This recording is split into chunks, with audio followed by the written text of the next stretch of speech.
Bismillahirrahmanirrahim. Alhamdulillah. Wassalatu wassalamu ala Rasulillah wa ala alihi wa sahbihi wa man walah. Wa la hawla wa la quwwata illa billah. Ikhwani fid din, at-talabah rahimani wa rahimakumullah. Dan para pendengar radio dakwah salafiyah, semoga senantiasa dalam lindungan dan rahmat Allah Subhanahu wa taala. Insyaallah taala kita akan melanjutkan kajian kitab hadis Al-Arba'in An-Nawawiyah, masih pada hadis yang pertama. Pada pertemuan yang sebelumnya telah kita jelaskan 7 pembahasan yang disebutkan oleh para ulama yang berhubungan dengan hadis niat. Hadis niyah, hadis yang pertama dari Al-Arba'in An-Nawawiyah. Insyaallah taala kita akan menambahkan beberapa permasalahan yang terkait dengan hadis ini, khususnya yang terkait dengan permasalahan niat. Pembahasan yang ke-8 tentang at-tafriq bainal ham wal irada al-jazimah wal irada al-jazimah. Perbedaan antara al-ham dan iradah jazimah. Al-ham yaitu niat yang masih berupa niat di dalam hati dan belum diamalkan, belum disertai dengan amalan. Sedangkan al-iradah al-jazimah, keinginan yang kuat, adalah niat di dalam hati yang sudah disertai dengan amalan. Apakah itu berupa perkataan maupun perbuatan. Iya. Ini di antara permasalahan yang dibicarakan para ulama dalam masalah niat. Dibedakan antara al-ham, yaitu niat yang belum disertai dengan ucapan maupun perbuatan, dan dengan al-irada al-jazimah, keinginan yang kuat, yaitu niat yang sudah disertai dengan ucapan maupun perbuatan. Maka bedanya, kalau seorang berniat melakukan keburukan tetapi belum disertai dengan ucapan maupun perbuatan atau satu gerakan, maka dosanya belum dicatat oleh Allah Subhanahu wa taala. Akan tetapi apabila seorang berniat melakukan keburukan dan sudah dia sertai dengan suatu ucapan atau perbuatan atau suatu gerakan, maka dosanya sudah dicatat oleh Allah Subhanahu wa taala. Sehingga Nabi sallallahu alaihi wasallam bersabda, "Idza qtatala al-muslimani fal-qatil wal maqtul, idza qtatala al-muslimani bi sayfayhima fal-qatil wal maqtul fin nar." Apabila dua orang muslim saling berperang, saling membunuh, maka yang membunuh dan yang dibunuh tempatnya di neraka. Karena dua-duanya berniat dan dua-duanya sudah melakukan gerakan, melakukan perbuatan, dua-duanya sudah mencabut pedang. Walaupun yang satunya tidak tercapai keinginannya, tidak tercapai niatnya membunuh saudaranya, tapi sama-sama dosa mereka itu sama. Demikian pula dalam hadis Abu Kabsyah Al-Anmari radhiyallahu taala anhu dalam riwayat Ahmad dan Tirmidzi, tentang orang yang Allah berikan harta tapi tidak diberikan ilmu. Nabi sallallahu alaihi wasallam bersabda, "Wa 'abdun lam yarzuqhu Allahu malan wala ilman." Ada seorang hamba yang Allah Subhanahu wa taala berikan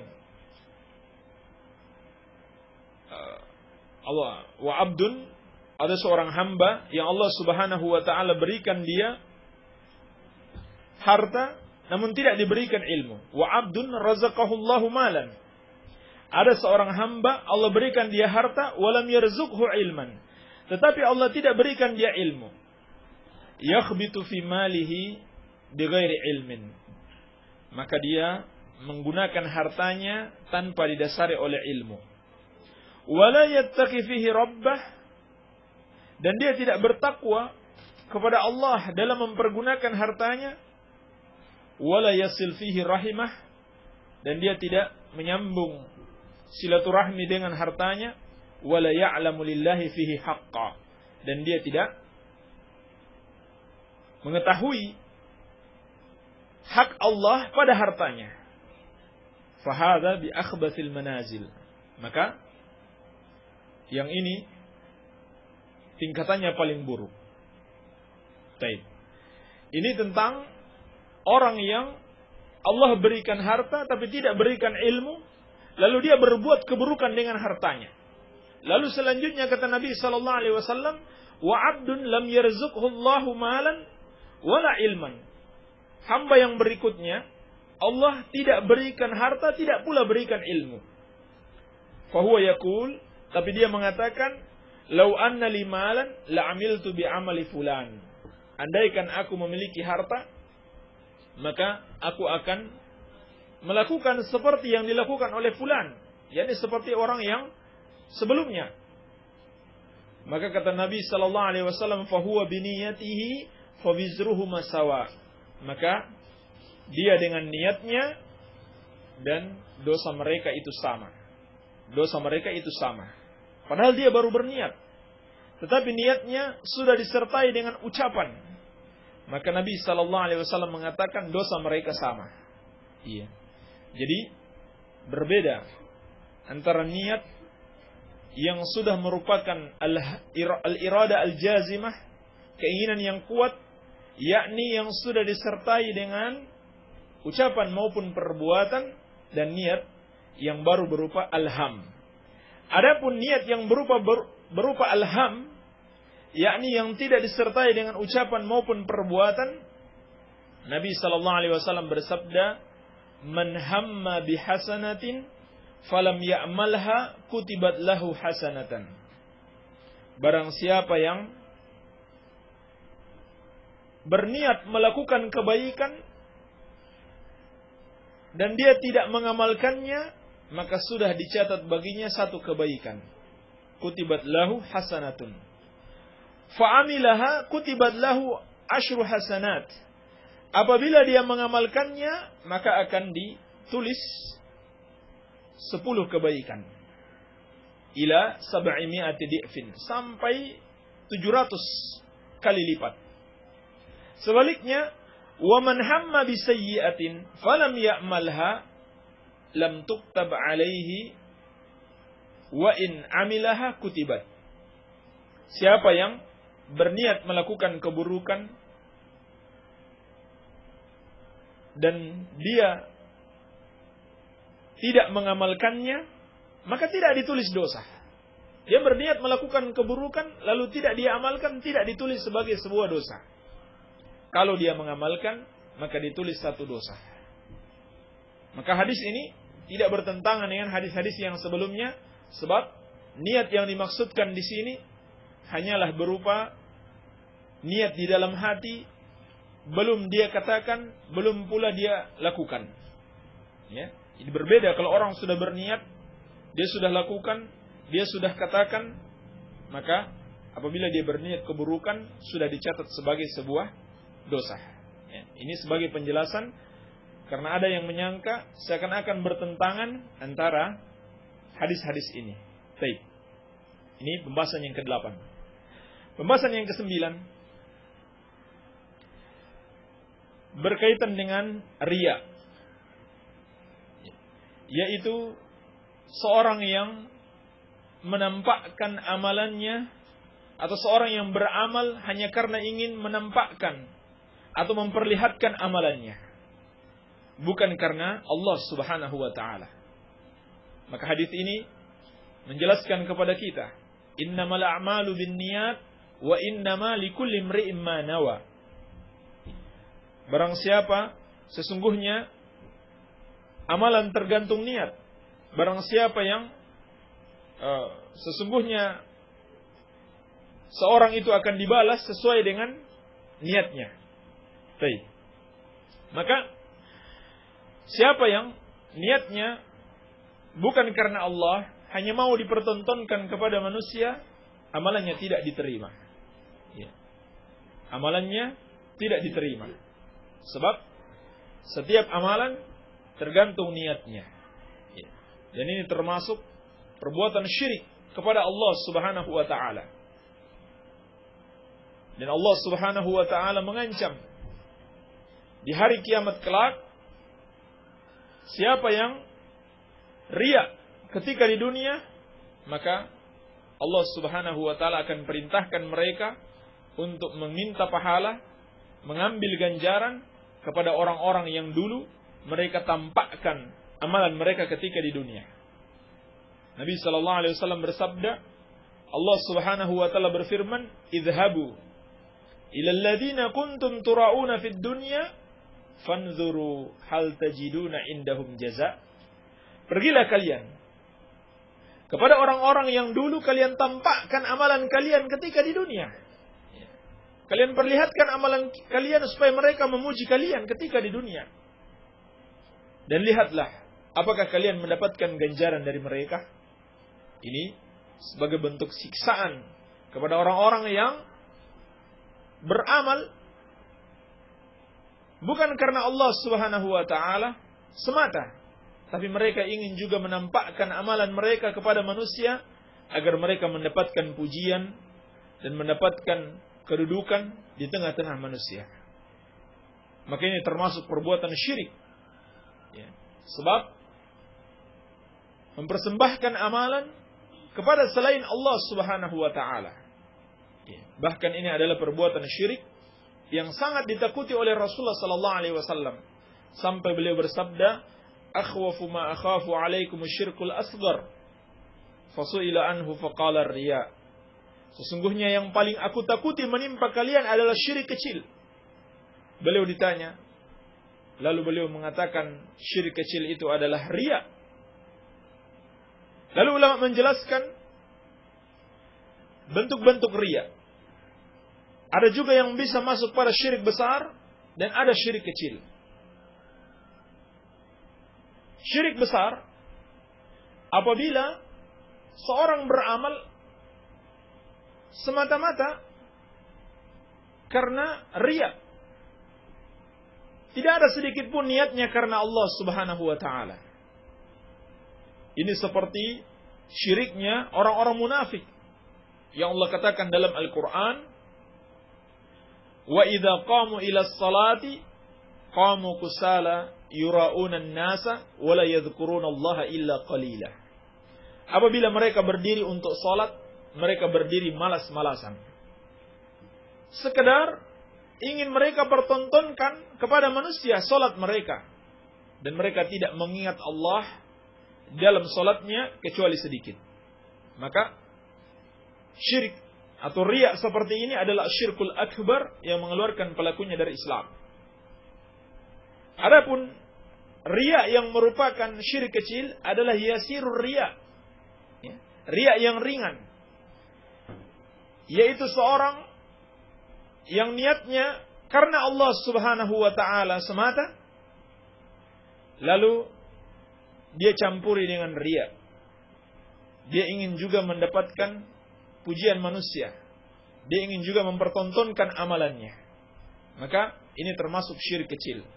Yang sebagaimana telah sering kita ingatkan, syirik kecil bukan berarti dosanya kecil. Bahkan dia adalah dosa yang paling besar setelah syirik besar.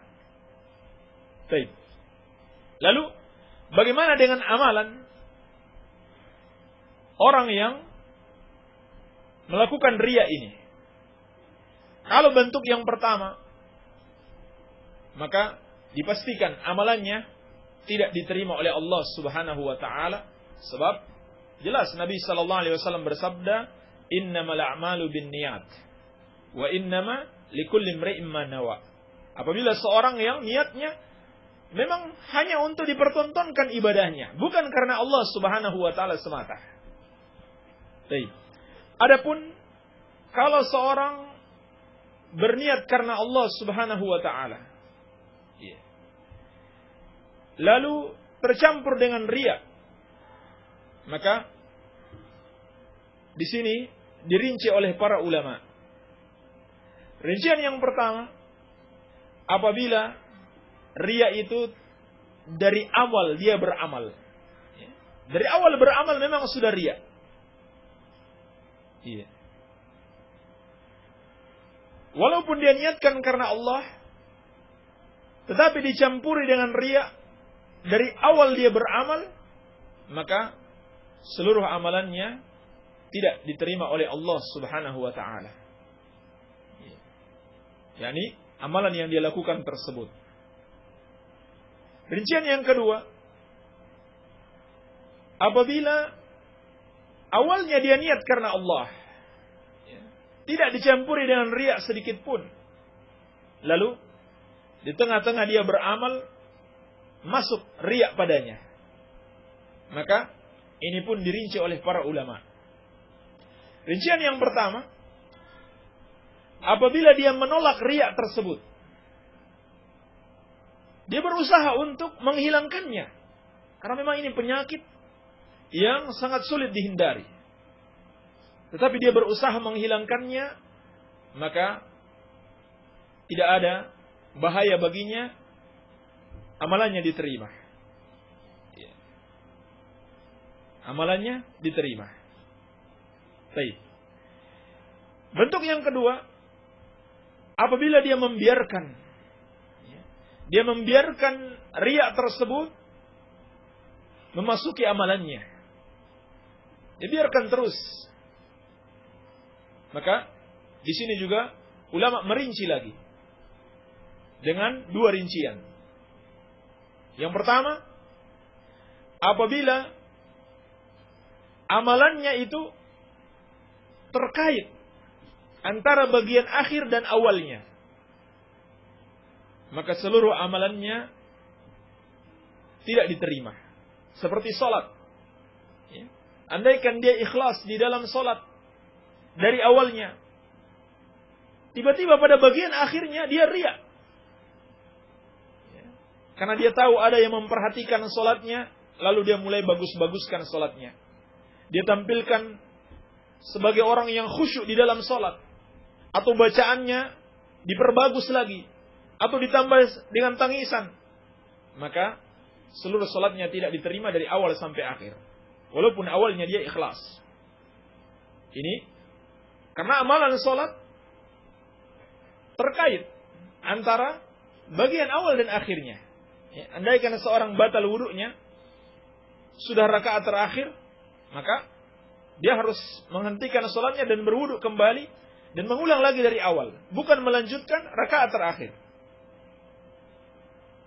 Adapun bentuk amalan yang kedua, apabila tidak ada hubungan antara bagian awal dan bagian akhirnya, seperti sedekah. Awalnya seorang bersedekah dengan ikhlas 1 juta karena Allah Subhanahu wa taala. Tiba-tiba dia tahu ada yang melihat perbuatannya tersebut, lalu dia tambah lagi 500.000. Maka bagian yang dia tidak ikhlas, dia tidak mendapatkan pahala, malah mendapat dosa. Sedangkan bagian yang dia ikhlas tetap mendapatkan pahala dari Allah Subhanahu wa taala. Baik, ini pembahasan yang ke-9. Pembahasan yang ke-10 tentang orang yang beramal karena dunia. Ini juga termasuk kesyirikan di dalam niat, kesalahan di dalam niat, di mana apabila seorang beribadah karena dunia, maka hal itu sangat tercela. Allah Subhanahu wa taala telah mencelanya di dalam Al-Qur'an, "Man kana yuridul hayatad dunya wa zinataha nuwaffi ilaihim a'malahum fiha wa hum fiha la yubkhasun." Barang siapa yang menginginkan kehidupan dunia dan perhiasannya, kami berikan atau kami tunaikan amalan-amalannya di dunia ini dan mereka tidak dirugikan sedikit pun. Ulaika alladzina laisa lahum fil akhirati illa an-nar. Mereka itulah yang tidak mendapatkan di akhirat kelak kecuali neraka. Wa habita ma sana'u fiha wa batilum ma kanu ya'malun.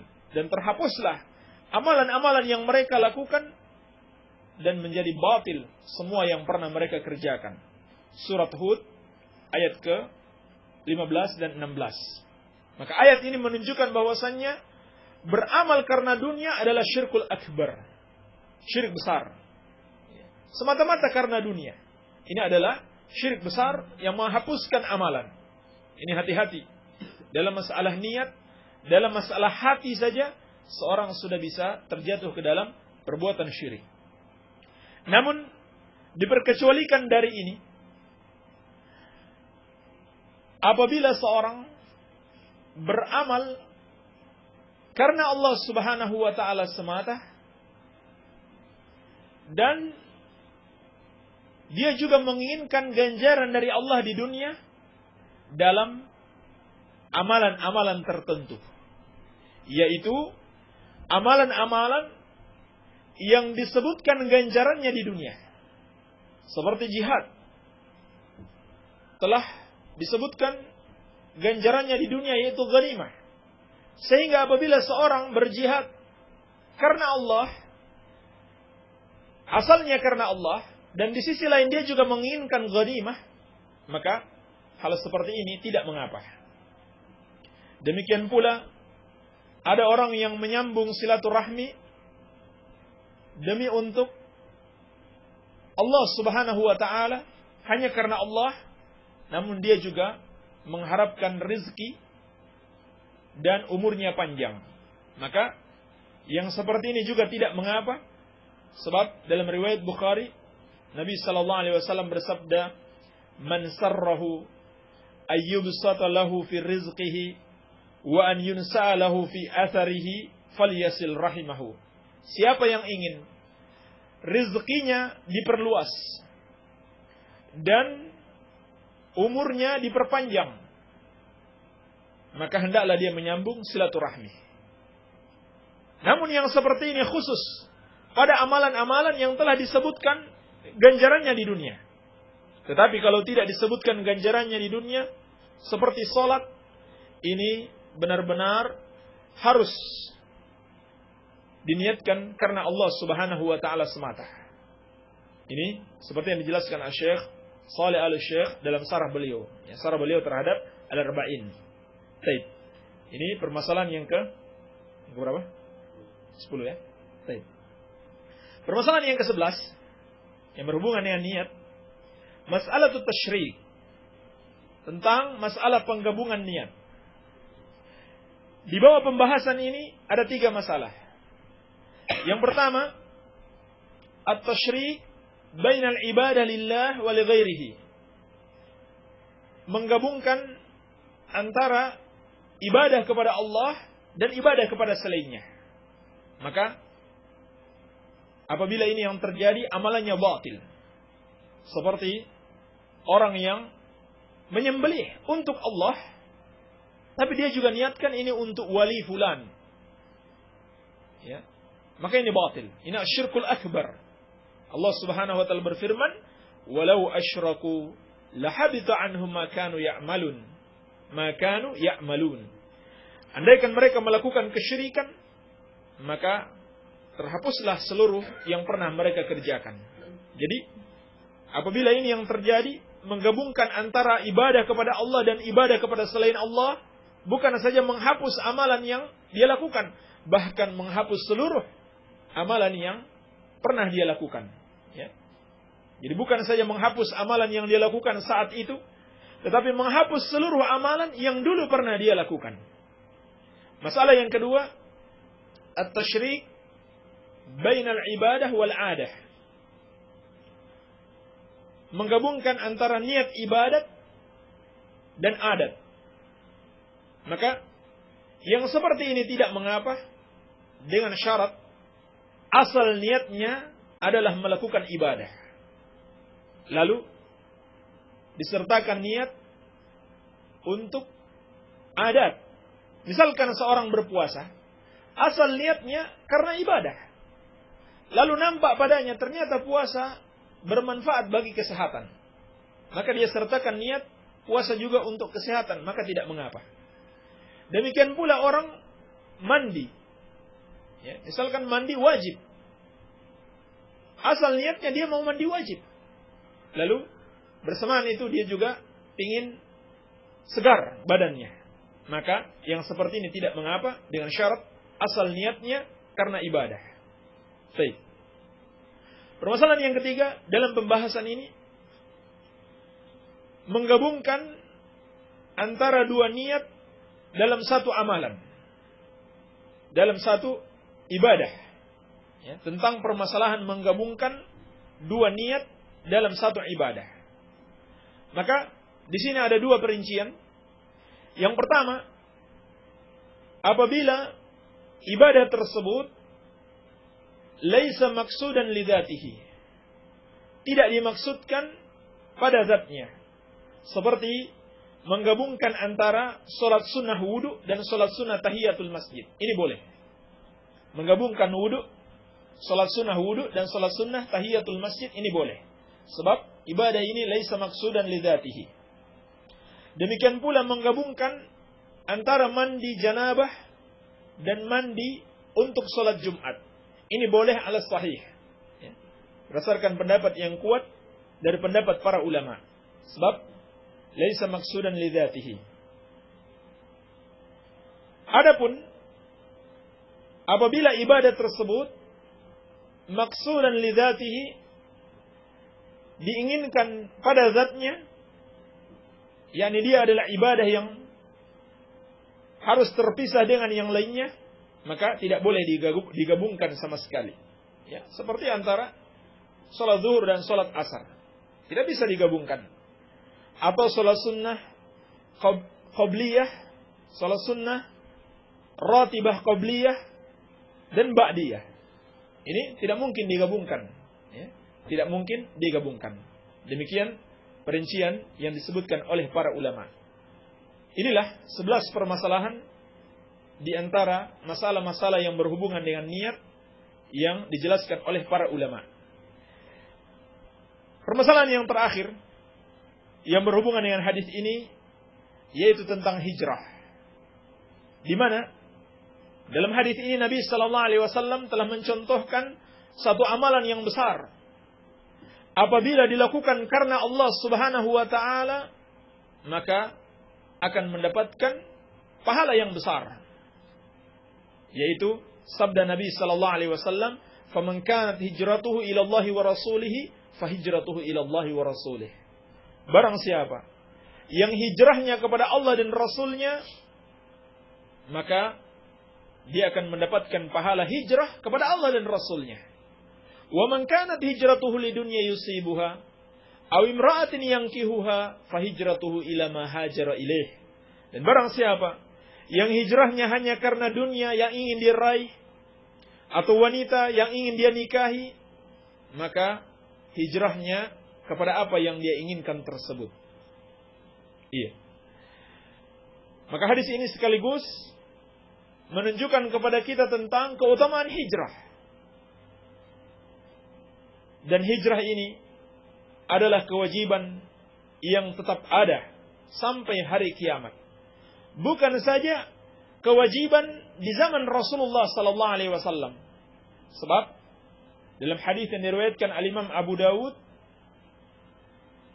dari Muawiyah radhiyallahu taala anhu, Nabi sallallahu alaihi wasallam bersabda, "La tanqati'ul hijratu hatta tanqati'at taubah." Hijrah tidak terputus sampai taubat itu terputus. Wala tanqati'u taubah hatta tatlu asy-syamsu min maghribiha. Dan taubat itu tidaklah terputus, tidak tertutup pintunya sampai matahari terbit dari barat. Jadi kewajiban hijrah sampai hari kiamat. Sampai muncul tanda-tanda kiamat. Matahari sudah terbit dari barat. Adapun sabda Nabi sallallahu alaihi wasallam, la hijrata ba'dal fathi illa niyatun wa jihadun, atau walakin jihadun wa niyatun, dalam riwayat Bukhari, tidak ada hijrah setelah al-fath, setelah Fathu Makkah, kecuali jihad dan niat. Maka yang dimaksud dengan hadis ini kata para ulama adalah hijrah dari kota Makkah. Ini sudah menjadi keputusan Allah, Makkah selamanya akan tetap berada di tangan kaum muslimin sampai hari kiamat. Sehingga Nabi SAW mengatakan tidak ada lagi hijrah setelah ini. Artinya setelah Nabi SAW memasuki kota Makkah, yakni merebut kota Makkah dari tangan kaum musyrikin. Iya. Adapun hijrah selain dari kota Makkah itu tetap berlaku pada hari kiamat. Dan makna hijrah secara bahasa adalah at-tarku, meninggalkan. Adapun secara syariat, hijrah adalah at-ta'abbud lillahi azza wa jalla, beribadah kepada Allah Subhanahu wa taala bitarki syai'in mahbub, dengan meninggalkan sesuatu yang dicintai lillahi azza wa jalla, karena Allah Subhanahu wa taala. Ini hakikat hijrah yang sebenarnya.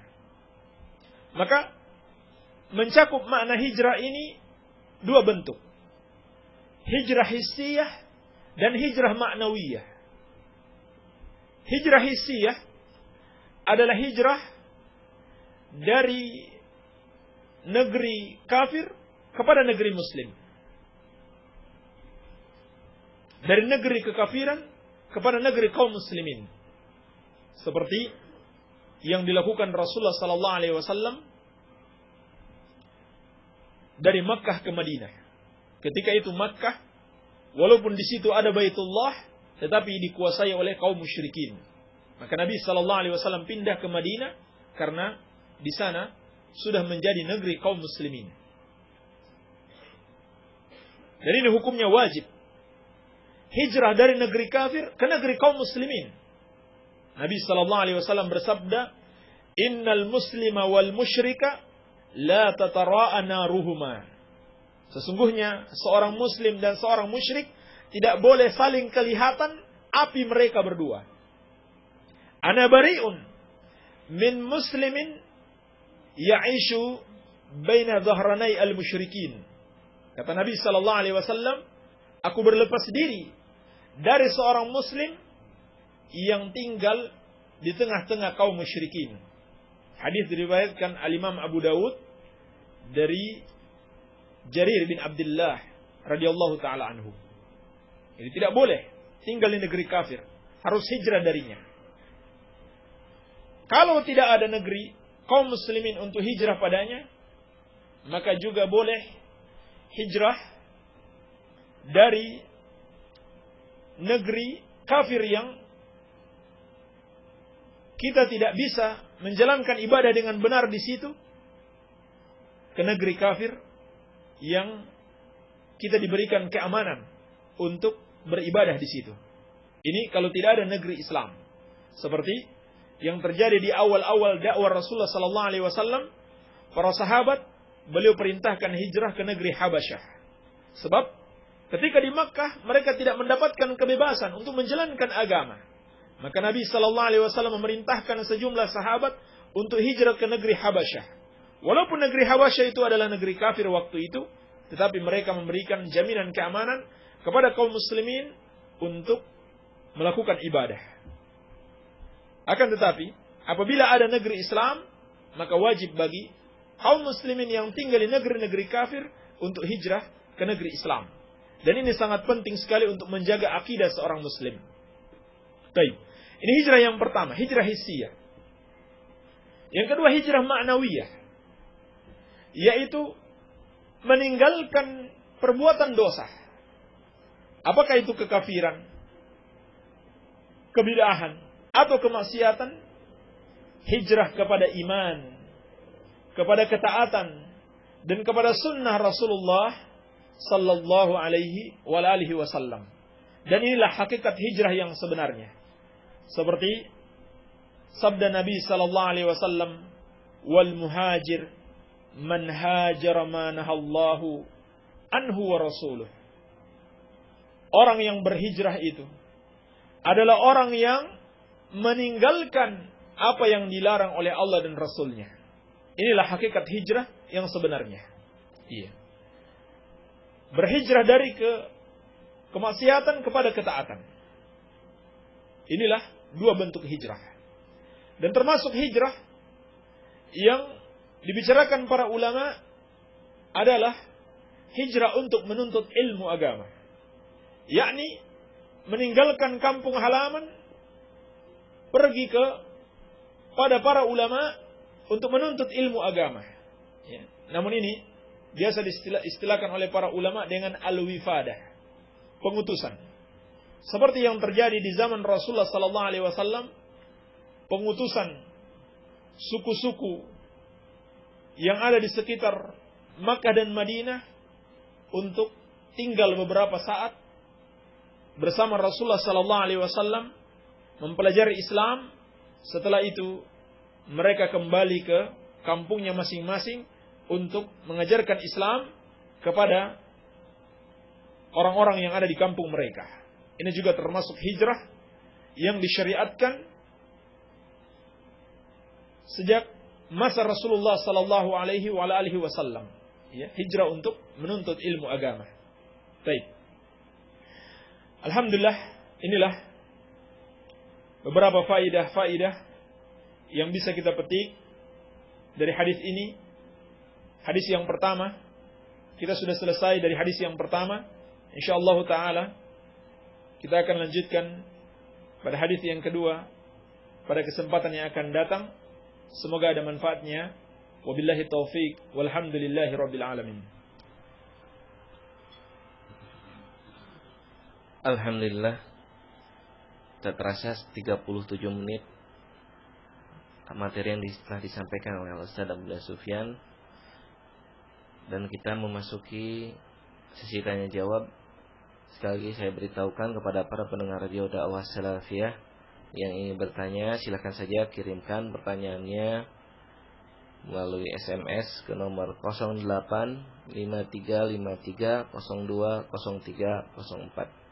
Dan sekali lagi saya umumkan bahwasanya Ustaz Abdullah Sufyan hafizahullah pada hari ini insyaallah beliau akan mengisi kajian di Cireong Sitinggil jam 10 sampai dengan selesai insyaallah pada hari ini. Jadi bagi masyarakat Sidareja, Kedungreja dan sekitarnya silakan, bagi yang ingin menghadiri acara ini terbuka untuk umum. Baik. Dan langsung saja kami persilakan kepada Ustaz Abdullah Sufyan untuk memberikan penjelasan terhadap pertanyaan-pertanyaan yang telah masuk. Bismillahirrahmanirrahim. Wassalatu wassalamu ala Rasulillah. Pak Ustaz, kalau mayit diinapkan hukumnya bagaimana? Karena meninggalnya sore hari. Yang afdalnya tidak sampai diinapkan.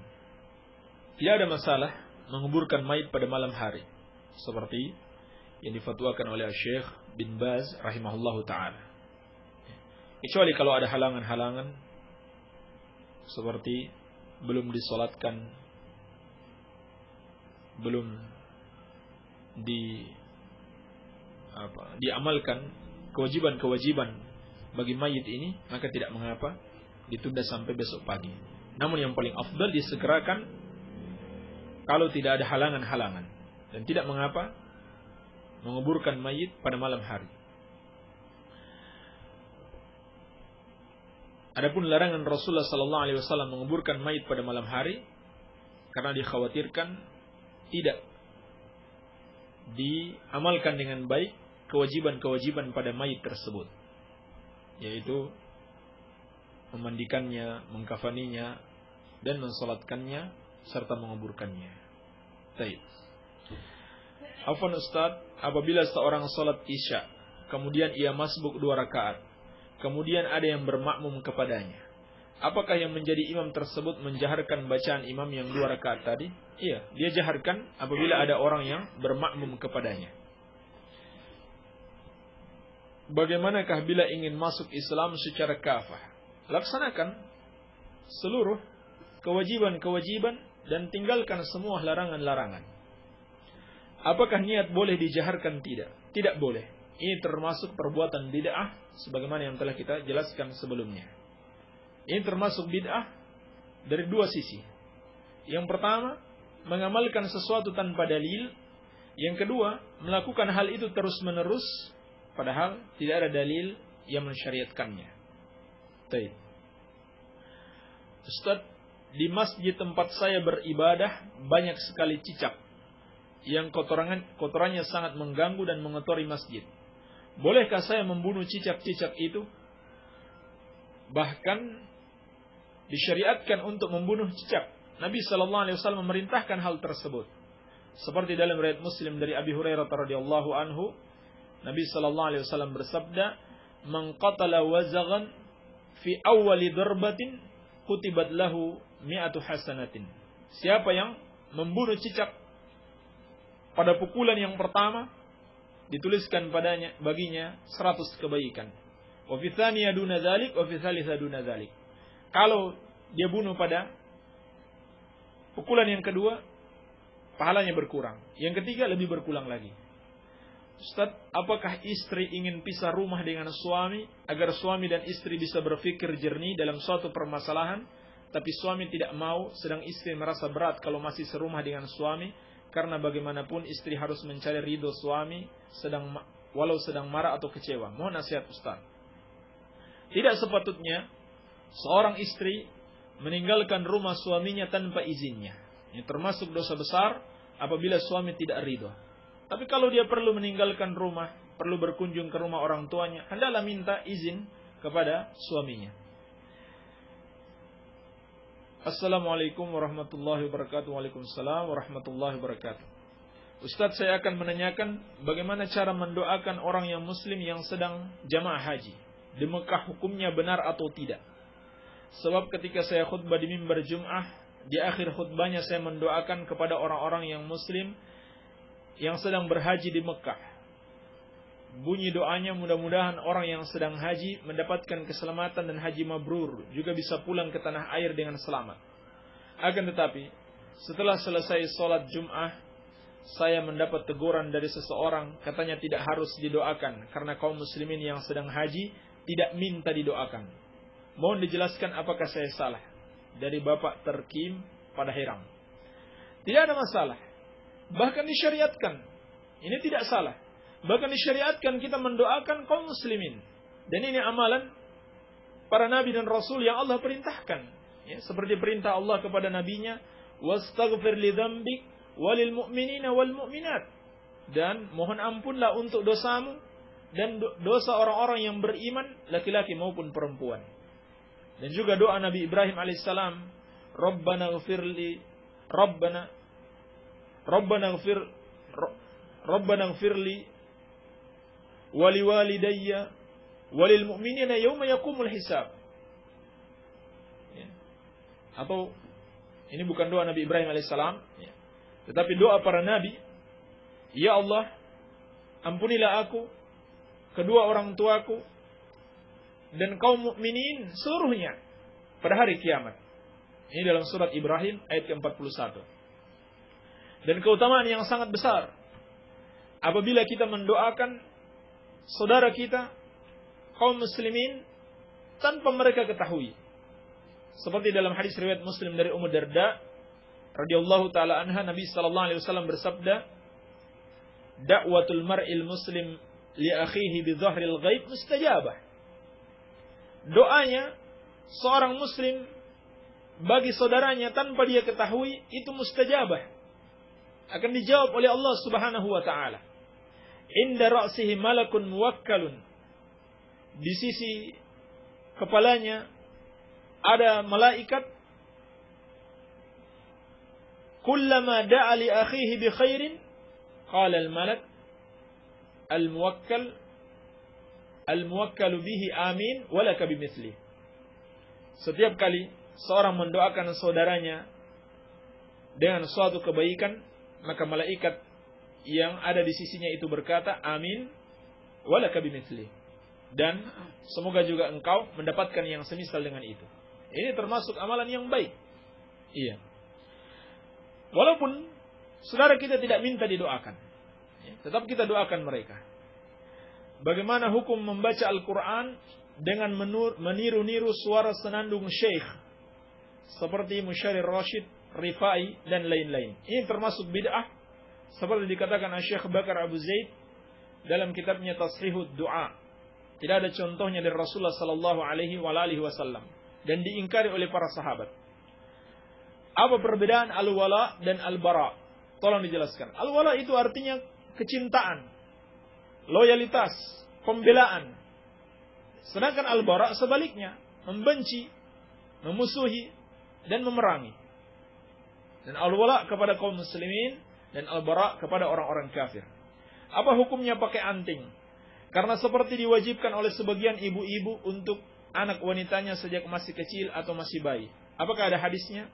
Pakai anting tidak ada masalah bagi wanita.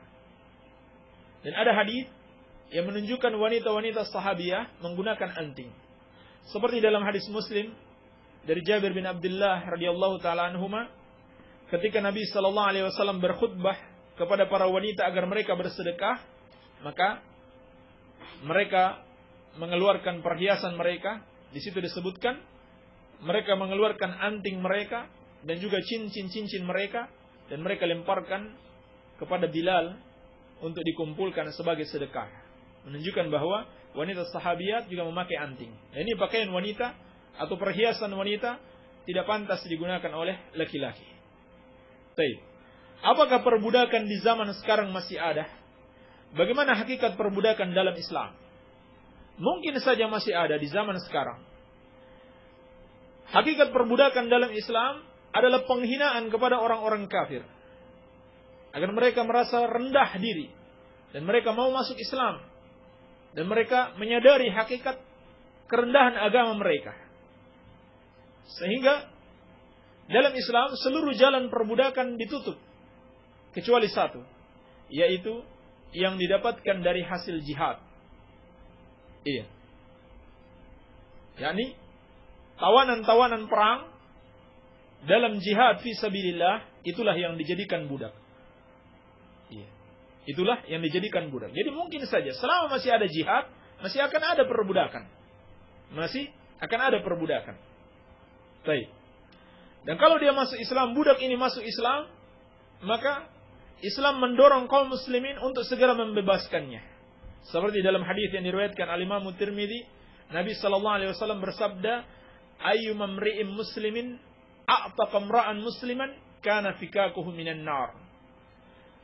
Seorang muslim yang membebaskan muslim yang lain dari perbudakan, maka itu akan menjadi kebebasan baginya dari neraka.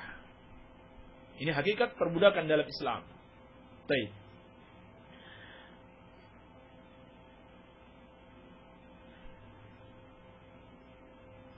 Ustaz, saya mau tanya, kalau bangun tidur sebelum sepertiga malam terakhir dan sholatnya nunggu sampai sepertiga malam terakhir, bagaimana? Tidak ada masalah.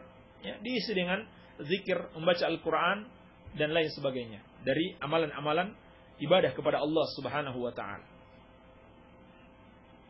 Ada kabar bisa dikatakan fitnah yang mengatakan bahwasannya yang belajar ke salafi itu digaji.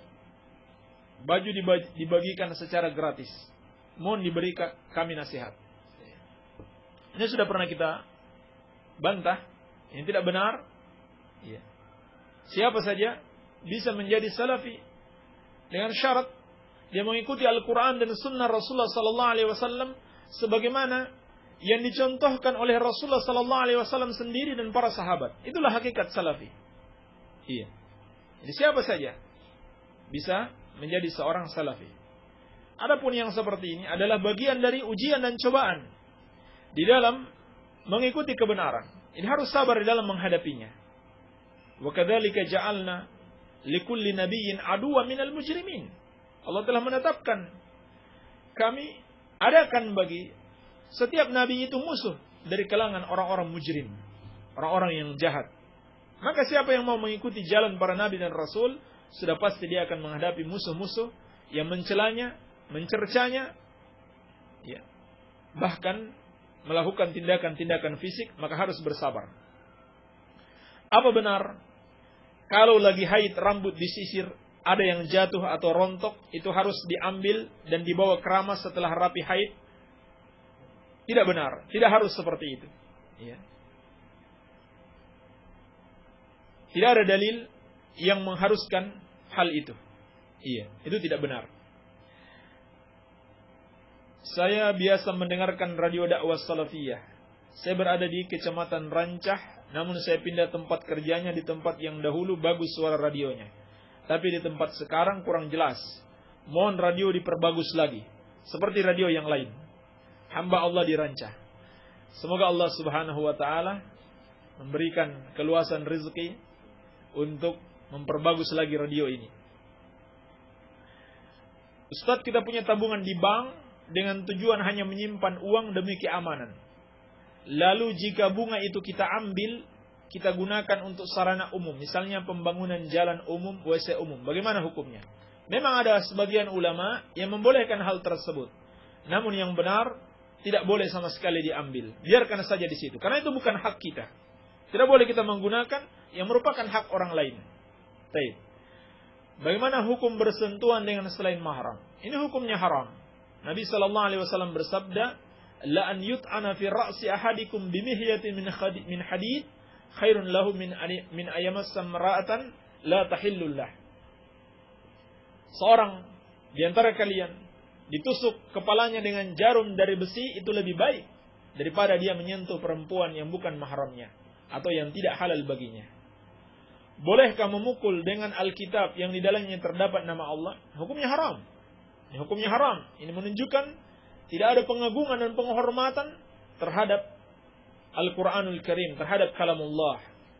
Bahkan harus dihormati kalamullah. Baik. Bahkan Syekh Al-Utsaimin rahimahullah ta'ala ketika beliau ditanya, bagaimana hukumnya kita duduk di atas kursi, lalu ada mushaf Al-Quran di dalam tas, dan tas itu ditaruh di bawah kursi. Ini hukumnya juga tidak boleh.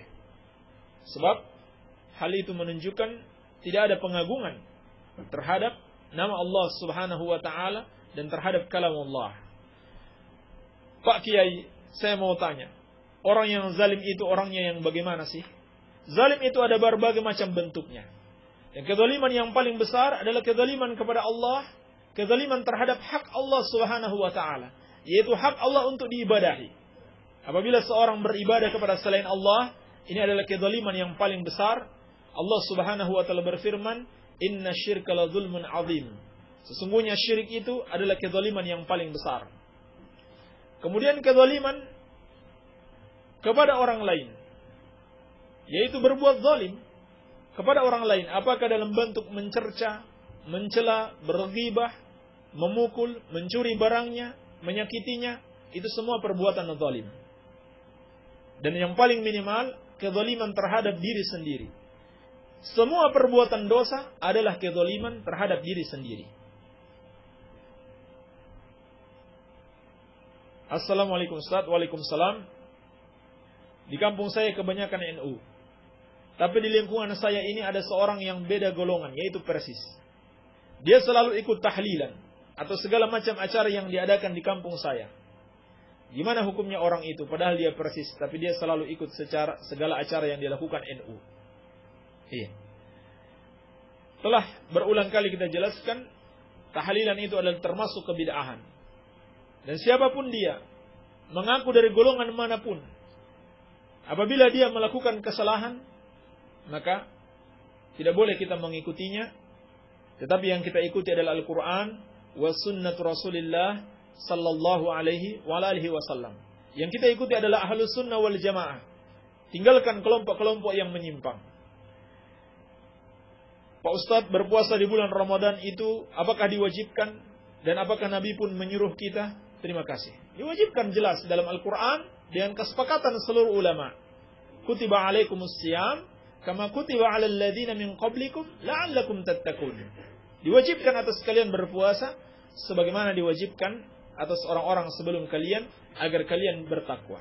Adapun dari hadis Rasulullah sallallahu alaihi wasallam, insyaallah taala akan kita jelaskan pada hadis yang kedua dan ketiga dari Arba'in An-Nawawi. Ustaz, bayi baru lahir diazanin lalu sampai 7 hari malamnya dicukur. 7 orang yang mencukurnya bergantian dengan serakal. Baca sallallahu ala Muhammad dan asyraqal ba'dru alaina. Dan seterusnya. Yang saya tanya, cara itu benar tidak? Karena di sekitar sini banyak yang seperti itu. Mohon diperjelas. Ini tidak benar. Tidak ada contohnya dari Rasulullah sallallahu alaihi wasallam. Kalau sudah 7 hari, dicukur saja. Tidak mesti harus 7 orang. 1 orang cukup. Dan tidak ada bacaan-bacaan khusus. Kalau mau baca bismillah, tidak ada masalah. Tapi bacaan-bacaan salawat, apalagi salawat yang bid'ah, asyraqal badru alaina, tidak ada salawat yang seperti ini dalam dalil yang sahih. Tidak ada dalam Al-Quran, juga tidak ada dalam sunnah Rasulullah sallallahu alaihi wasallam. Yang disunahkan cukup dicukur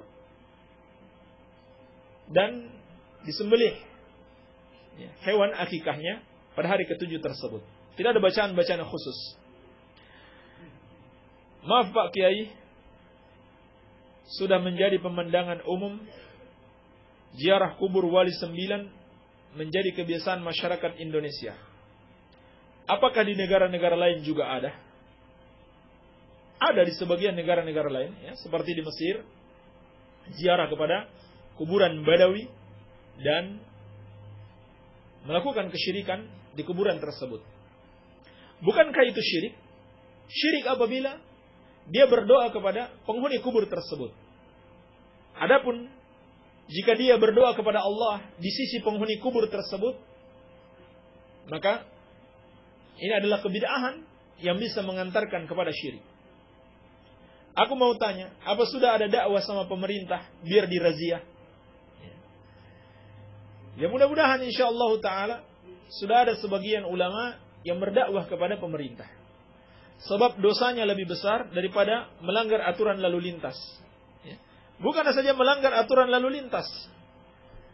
Lebih besar dari yang namanya korupsi, kolusi, nepotisme, perkosaan, pembunuhan, pencurian, semuanya.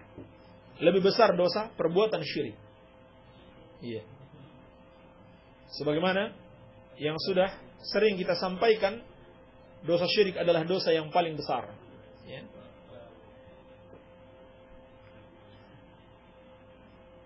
Baik. Ada yang pakai bahasa Sunda ini. Afwan, ana tidak paham. Ustaz, orang haid, batas sucinya berapa hari yang pas dan benar? Mohon jawabannya. Terima kasih. Yang benar dalam masalah ini, tidak ada batasan. Apakah haid maupun suci tidak ada batasan. Seperti kata Asy-Syaukani rahimahullahu taala, la hadda li aktsarihi wala li aqallihi wa kadzalika at-tuhur. Tidak ada batasan waktu maksimal maupun minimal lamanya haid. Demikian pula lamanya suci. Yang menjadi ukuran apakah darah sudah keluar atau belum. Jadi wanita apabila haidnya tidak keluar darahnya, maka tidak dianggap sebagai wanita haid. Jadi apabila dia belum mengeluarkan darah, walaupun berbulan-bulan lamanya, ya mungkin saja terjadi berbulan-bulan lamanya karena suatu penyakit atau karena suatu sebab tertentu, maka dia tidak dihukumi sebagai wanita haid. Yang menjadi ukuran adalah keluarnya darah haid. Seperti dalam As-Sahih dari Abu Sa'id Al-Khudri radhiyallahu ta'ala anhu, Nabi sallallahu alaihi wasallam bersabda, "Alaysa idza ra'atid dam lam yusalli wa lam yasum?" Bukankah jika wanita itu tidak melihat darah, dia tidak puasa, juga tidak salat? Maka hadis ini menunjukkan yang menjadi ukuran adalah melihat darah atau tidak. Tidak ada masalah walaupun lebih dari kebanyakan wanita yang ada. Iya. Karena hal itu mungkin saja terjadi karena satu sebab. Baik. Barangkali ini saja yang bisa kita jawab pada kesempatan kali ini. Lebih dan kurangnya saya mohon maaf. Subhanaka Allahumma bihamdika asyhadu an la ilaha illa anta astaghfiruka wa atubu ilaik. Wa sallallahu ala nabiyyina Muhammadin wa alihi wa sallam. Walhamdulillahi rabbil alamin.